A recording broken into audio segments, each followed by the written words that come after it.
오늘도 반갑습니다. 맛있는 글씨 글맛입니다. 제가 지금 쓰는 이 글자 아주 생소하실 텐데요. 이건 돼지채라는 글자입니다.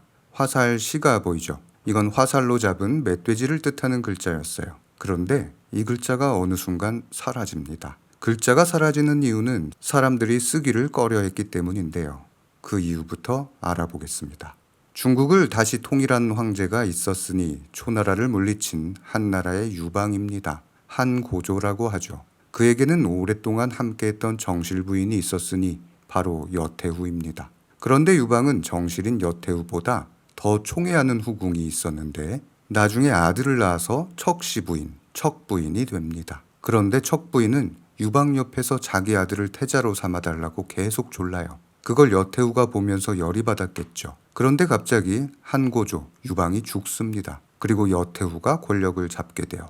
그 다음엔 예상하시는 대로 정적들을 제거하기 시작합니다. 그 첫 번째 타겟이 바로 척부인이었죠. 그냥 어디로 보내버리면 되는데 척부인은 아들을 통해서 다시 권위에 도전을 하려 했습니다. 이를 안 여태후가 가만히 있지 않았어요. 죽여야겠다고 마음을 먹습니다. 게다가 여태후는 오랜 시간 마음고생을 했기 때문에 척부인을 바로 죽이지 않고 최대한 고통을 주고 싶어 했죠. 역사상 유례없는 극형을 내립니다. 그래서 척부인의 팔과 다리를 자릅니다. 죽지 않게 시간을 두고 잘랐어요. 그 후엔 눈을 뽑고 귀에 유황을 부어서 태우고 혀를 잘라서 벙어리를 만들었습니다. 마지막으로 꿈틀거릴 수밖에 없던 척부인을 돼지우리에 던져서 인분을 먹으며 살게 했죠. 사람의 형상이 아닌 척부인은 사람돼지, 즉 인체라고 불리게 되었고 이 사건 이후 사람들은 돼지체라는 글자를 꺼리기 시작하게 된 겁니다. 오늘은 여러분과 함께 형벌, 죄를 다스리는 종류에 대해 알아보는 시간을 갖겠습니다.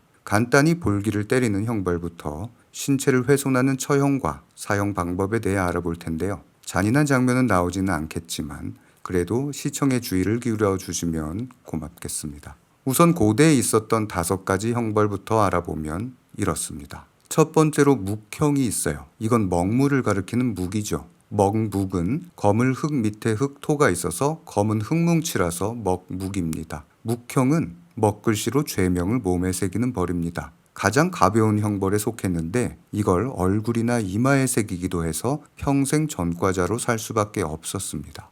종이에 쓰면 글씨가 되는데 몸에 쓰면 형벌이 되는 겁니다. 두 번째로 의형이라는 게 있어요. 이건 코비 옆에 칼도가 붙어서 코벨의라는 글자가 되었습니다. 특급 한자니까 참고만 하셔도 됩니다. 의형은 코를 베는 형벌이죠. 이것도 묵형과 같이 창피를 주는 명예형인데요. 어딜 나갈 수도 없으니 심적 충격이 컸다고 합니다. 이 벌도 묵형처럼 동서양 모두 존재했던 형벌로 치욕스럽게 만드는 형벌이었습니다. 세 번째로 고기육, 육달월에 칼도가 붙은 월형입니다. 코벨의처럼 우리 몸에서 뭔가를 칼로 자르는 뜻이겠죠. 이건 발꿈치를 자르는 거예요. 월은 발꿈치벨 월이라고 합니다. 당연히 제대로 걷지 못하겠죠. 다리를 못 쓰게 해서 불구로 만드는 벌인데 뒤꿈치 말고도 무릎뼈를 도려내는 빈형이라는 것도 있었습니다. 어쨌든 걷지 못하게 하는 건 똑같죠. 네 번째는 궁형입니다. 이건 많이 들어보셨을 형벌인데요. 생식기를 잘라내는 거세형이죠. 여기서 궁은 궁궐의 궁이에요. 궁궐에서 하지 말아야 할 짓, 즉 불륜을 저지를 때 내리는 벌이란 뜻에서 시작했습니다. 원래는 궁형이 아니고 형벌탁이라는 한 글자였는데 이 글자 궁형을 뜻하는 글자입니다. 갑골문에서도 나타나는데 이런 모양이었어요. 이건 좀 그런데 어쨌든 궁형은 아주 오래전부터 있던 형벌인 겁니다. 한편 궁형은 부형이라고도 불렀습니다. 부패할 때 쓰는 썩을 부를 쓰는데요. 자르고 나면 썩는 경우가 많아서 그랬다고 하는데 실제로도 죽는 경우가 많았다고 하죠.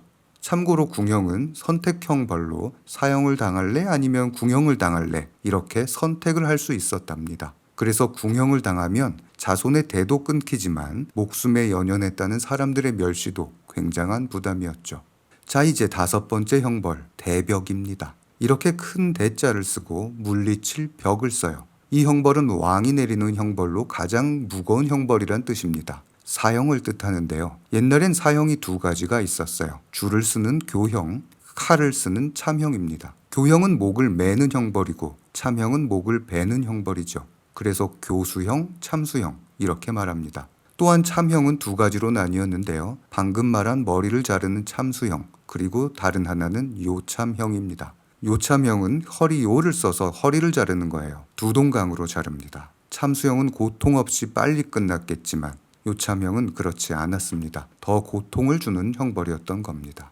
그리고 대벽에 하나가 더 추가가 되는데 그게 바로 거열형입니다. 술의 거, 찢을 려를 써서 팔, 다리, 사지와 목을 밧줄에 묶어 5마리의 소가 각각 반대 방향으로 당겨서 찌는 형벌입니다. 능지처참이라고 많이들 아시는데 이건 다른 뜻입니다. 능지처참은 두 단어가 합쳐진 거예요. 능지 그리고 처참. 능지는 설명하기가 좀 그렇습니다만 여기서 능은 언덕 능입니다. 그리고 지는 지각에 쓰는 늦을 지입니다. 뜻을 해석하면 완만하게 그리고 천천히라는 뜻이죠. 네, 이렇게 죽이는 형벌을 능지라고 했습니다. 이 형벌의 다른 이름은 백각형 또는 살천도라고 했는데 100번 살을 도리고 1000번 칼을 쓴다는 뜻이죠. 사람을 산채로 회를 뜨는 형벌이 능지입니다. 보통 2박 3일 동안 진행했다고 하고요. 끝나면 뼈만 남습니다. 이걸 다시 장대에 걸어서 올려요. 사람들 보고 보라고요. 그랬으니 폐지하자는 주장도 만만치 않았죠. 그래서 조선시대에는 능지 형벌을 내려도 처참, 즉 거열형으로 대체했다고 합니다. 능지처참, 함부로 쓰기엔 너무 무서운 말입니다. 참고하세요. 이렇게 고대의 5가지 형벌은 얼굴에 문신을 새기는 묵형, 코를 베는 의형, 발꿈치를 자르는 월형, 그리고 영 좋지 않은 곳을 자르는 궁형, 마지막으로 사형을 뜻하는 대벽이 있었습니다. 그런데 이건 고대의 일이고요. 당나라 때부터 법제화가 되는데 이걸 당률이라고 했어요. 당률에서 형벌을 5가지로 정리합니다. 우리나라도 신라시대부터 전해져서 비슷하게 집행을 했다고 합니다. 이제 그 5가지를 알아보겠습니다. 우선 태형입니다. 이건 볼기칠 태라는 글자인데 궁뎅이나 등짝을 때리는 형벌이에요. 당률의 5가지 형벌 중에서 가장 약한 형벌이고 10대부터 50대 사이로 때렸다고 합니다. 남녀 불문하고 거행된 형벌로 볼기를 까고 드러내고 때리는데 싱가포르를 포함한 많은 나라에 아직 남아있다고 하죠. 자, 이제 장형입니다. 이건 지팡이 장인데 곤장을 뜻하죠. 장형과 태형의 차이는 때리는 도구의 사이즈가 달랐어요. 태형은 한 손에 들고 때릴 수 있는 작은 사이즈고요. 장형은 두 손으로 들어야 때릴 수 있는 사이즈라고 아시면 되겠습니다. 좀 더 아팠겠죠. 게다가 횟수도 최소 60대에서 100대 정도 때렸다고 합니다. 이 형벌은 중범죄자에게 시행했고 공공장소에서 사람들이 보는 앞에서 집행이 되었는데 죽는 경우도 비일비재했습니다. 세종을 위해서 만든 가마가 부서져서 세종대왕이 장영실에게 80대에 장형을 내렸다고 하죠. 이제 다음으로 도형이라는 형벌입니다. 이건 무리 도라는 글자인데요. 죄수들을 함께 모아둔 의미에서 도형이라고 했습니다. 즉 징역을 살게 하는 겁니다. 그럼 도형을 받는 게 훨씬 덜 괴로울 것 같죠. 그런데 우선 곤장을 맞고 나서 감옥에 갇힙니다. 그리고 일을 해야 하는 형벌이죠. 노예처럼 일하면서 살아야 하기 때문에 꽤나 심한 형벌 중에 하나였습니다.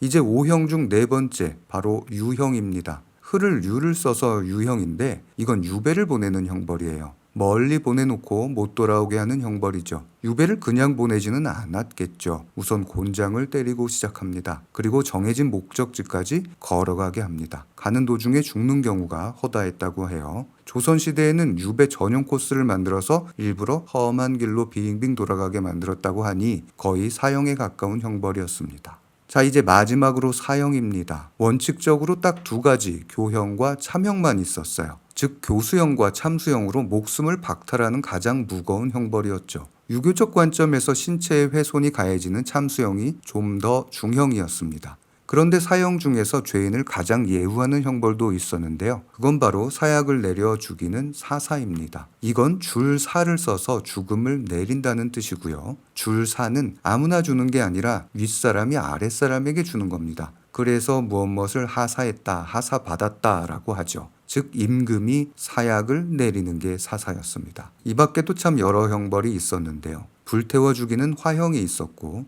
가족들까지 노비로 삼는 족형도 있었고 육시랄이라는 욕의 기원이 되었던 형벌, 시체를 꺼내서 참수하는 육시도 있었습니다. 우리나라에선 시행되지 않았던 형벌로 팽형이란 것도 있는데요. 삶을 팽이죠. 솥에 넣고 끓여 죽이는 형벌입니다. 어떠셨나요? 오늘은 고대에 시행되었던 형벌의 종류를 글씨를 통해 알아봤습니다. 다소 자극적이긴 했지만 역사의 일부라고 생각해 주시면 감사하겠습니다. 봐주셔서 정말 고맙습니다. 맛있는 글씨 글맛입니다.